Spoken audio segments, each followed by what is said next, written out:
চলে এসেছে, মানুষ পয়সা প্রতি উপার্জন করছে, পরোয়া করে না সেটা বৈধ না অবৈধ। সম্মানিত দিনী ভাই বোন, রাসূল সাল্লাল্লাহু আলাইহি ওয়াসাল্লাম বলেন আল হালালু বাইয়িন, হালাল হচ্ছে স্পষ্ট, আল হারামু বাইয়িন, হারাম হচ্ছে স্পষ্ট, ওয়া বাইনাহুমা মুস্তাবিহাতুন, এই দুটোর মধ্যে একটা অস্পষ্ট জিনিস রয়েছে। লা ইয়ালামুহুন্না কাসীরুম মিনান নাস, বহু মানুষ তা জানে না এটা বৈধ না অবৈধ। ফামানিত্তাকা মিনাশ শুবহাতি ইস্তাবরাল দীনিহি ওয়া ইরজিহি, যে লোকটা সন্দেহ থেকে বেঁচে গেল সে তার দ্বীনকে পরিপূর্ণ করে নিল। ওমান ওয়াকা ফি শুবহাতি ওয়াকা ফিল হারামে, যে সন্দেহের মধ্যে পড়ে গেল সে হারামের মধ্যে পড়ে গেল। যে ব্যবসার চূড়ান্ত সিদ্ধান্ত নেই সেটা চূড়ান্ত হারাম, যে চাকরির চূড়ান্ত সিদ্ধান্ত নেই সেটা চূড়ান্ত হারাম, যেই কর্মের যেই পয়সার চূড়ান্ত সিদ্ধান্ত নেই সেটা চূড়ান্ত হারাম।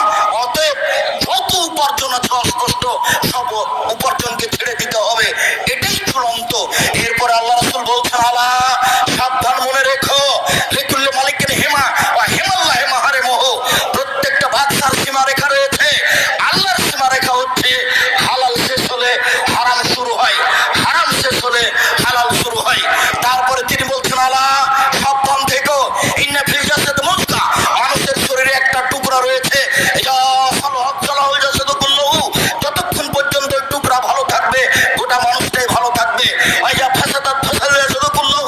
ওই অংশ যখন খারাপ হয়ে যাবে সম্পূর্ণই খারাপ হয়ে যাবে।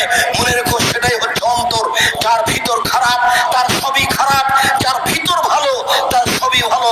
সম্মানিত দিনী ভাই বোন, আমি রাসূল সাল্লাল্লাহু আলাইহি ওয়াসাল্লামের কথাটি আপনাকে এইভাবে স্পষ্ট করে বোঝাতে চাই যে রাসূল সাল্লাল্লাহু আলাইহি ওয়াসাল্লাম বললেন লায়াদখুলুল জান্নাতা লাহমুন নাবাতা মিনাস সুহতি, ওই শরীর জান্নাতে যাবে না যেটা হারাম উপায়ে বেড়েছে, ওই শরীর জান্নাতে যাবে না যেটা হারাম উপায়ে বেড়েছে, ওই শরীর জান্নাতে যাবে না যেটা হারাম উপায়ে বেড়েছে।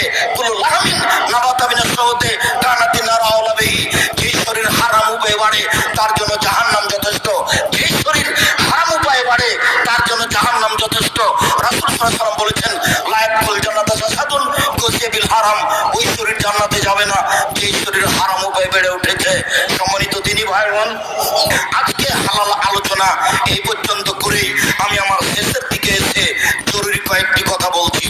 সম্মানিত দিনী ভাই বোন, আমি এই যে দিন রাত আশঙ্কা দ্বিধাদ্বন্দ্বের মধ্যে আছি, এর পরেও যখন আসি তখন আপনার উপরে আমি একটা অনুরোধ করি, চেষ্টা চালাই যে যতই জরুরি প্রয়োজন হোক, যতক্ষণ পর্যন্ত আছে কথা বলছি ততক্ষণ পর্যন্ত উঠবেন না।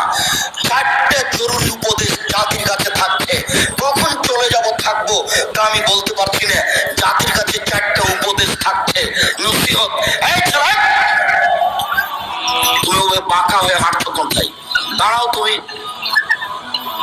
আপনারা এই চারটে নসিহত মনে রাখবেন। দেখেন তো, মানুষের জীবনে সবচেয়ে জরুরি কাজ, ওর